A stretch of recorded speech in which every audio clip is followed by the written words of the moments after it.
Ô Caio, por que é tão difícil ver a simplicidade do evangelho dentro do contexto evangélico? Porque o contexto evangélico foi feito para existir contra a simplicidade do evangelho. Isso. Porque uma coisa não tem nada a ver com a outra. O lugar mais fácil para você viver a simplicidade do evangelho é no mundo. Menos na igreja. Igreja, entre aspas, caracterizando e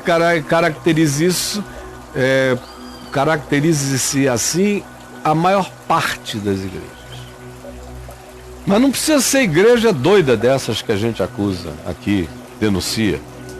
Pode ser igreja sóbria, também não aguenta a simplicidade do evangelho. É qualquer uma, né? Uma vez eu cheguei numa igreja, numa cidade muito próspera do Brasil, e numa das igrejas mais prósperas do Brasil. Rica mesmo. Só gente rica eu conhecia, muita gente rica daquela igreja. Presidentes de banco, de grandes conglomerados, empresários industriais, políticos, presidentes de autarquia, gente muito, muito interessante na cidade e no estado. E eu ia sempre no aniversário daquela comunidade pregar lá. Cheguei lá um dia para pregar e eu soube, antes de eu ir, que um determinado indivíduo, irmão de uma pessoa que eu conhecia, também muito conhecida essa pessoa, no meio cristão em geral, o irmão dela estava se congregando lá. E eles não eram evangélicos. Esse irmão tinha se convertido recentemente. Mas o irmão mais velho dele é conhecido no Brasil inteiro, no mínimo, como personalidade. Aí eu falei, é verdade que o irmão do fulano está se congregando aí com vocês? Ah, tá. Aí quando eu estou lá no púlpito, alguém me mostrou, olha, o irmão do fulano está ali. Aí eu vi aquele carinho bem simplesinho, um terninho roto, entrando, humildezinho, sentou num canto. Eu falei, irmão do fulano, é. Aí a pessoa virou para mim e falou, mas é esquisito, reverendo. É esquisito, rapaz. É um bom moço, mas muito esquisito. Olha, ele é formado em macroeconomia, com mestrado e doutorado na Alemanha e na Bélgica. Mas ele largou isso tudo para trabalhar na roleta do ônibus, ser cobrador. Cobrador de ônibus. Cobrador de ônibus. Aí ele se converteu como cobrador de ônibus. Não foi nem o evangelho de cara que fez isso nele. Foi uma decisão anterior. Aí ele se converteu, veio para cá, passou a se congregar com a gente.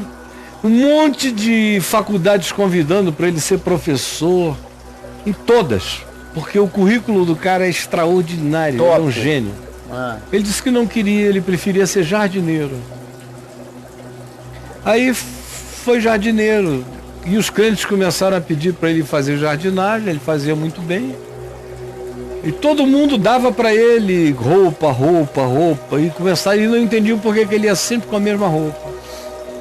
Aí um dia resolveram visitar o quartinho onde ele morava.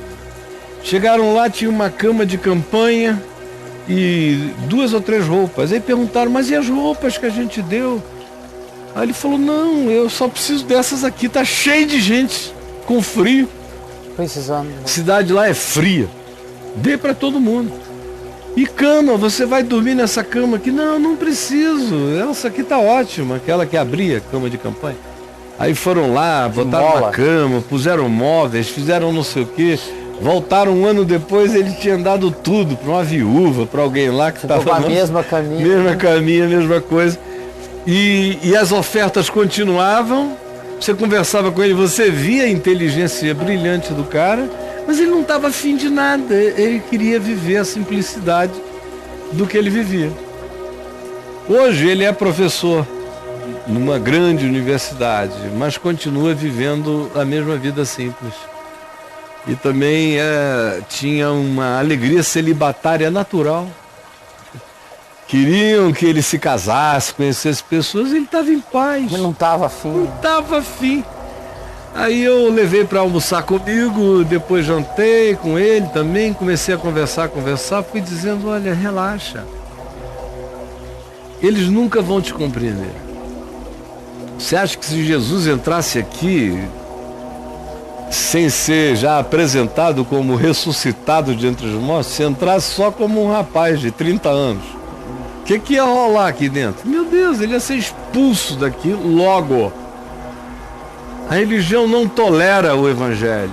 O evangelho desmonta o poder da religião. A religião não quer a totalidade do evangelho, só quer as simbolizações do evangelho, porque a totalidade do ensino do evangelho desconstrói a própria religião. A essência do evangelho é o pior inimigo da própria religião, destruindo-a. A religião cultua lugares sagrados, se dedica a tempos, dias, datas, horas, vive do ritual das celebrações, reencena as mesmas coisas, gosta e precisa ser celebrada como um centro de convergência, como lugar da representação de Deus. Todo centro religioso quer ser um Vaticano. Todo. E Jesus trabalha contra isso. Entre vós não será assim, não será desse modo. Entre os reis da terra que é assim, entre os estados da terra que é assim, entre tudo da terra que é assim, mas entre vós não será assim. E Jesus chega e acaba ainda com tudo, porque a religião não existe sem templo, sem sedes monumentais. E Jesus diz que Deus não tem sedes, não habita em construções feitas por mão humana. Que o lugar onde se deve adorar é em espírito e em verdade, em qualquer lugar. Você pode ir até um lugar, mas não para adorar a Deus. Eu vou a um lugar como uma praça de encontro humano, mas não é para adorar a Deus. Eu não vou ao culto domingo à noite aqui no caminho para adorar a Deus, porque se eu não for, eu não adorei a Deus. Eu adoro a Deus de manhã, de tarde, de noite, o dia inteiro. Eu vou lá para anunciar o evangelho que edifica, exorta e consola, e para ver irmãos. E ver que eles estão se encontrando e se fazendo bem. E sendo motivados para seguir e viver o evangelho. Só isto. Adoração a Deus não tem nada a ver com nada disso.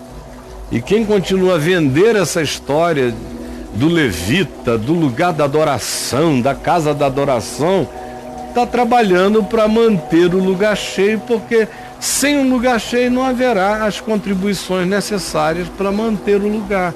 E é preciso que cada um que vai ali ache que aquele cara é o legítimo representante de Deus para receber o dinheiro de Deus e aplicar conforme a vontade de Deus. Ora, o evangelho acaba com isso. O evangelho destrói essa lógica. Por isso é que é impossível viver a simplicidade e a totalidade do evangelho da graça de Deus, eu diria, em qualquer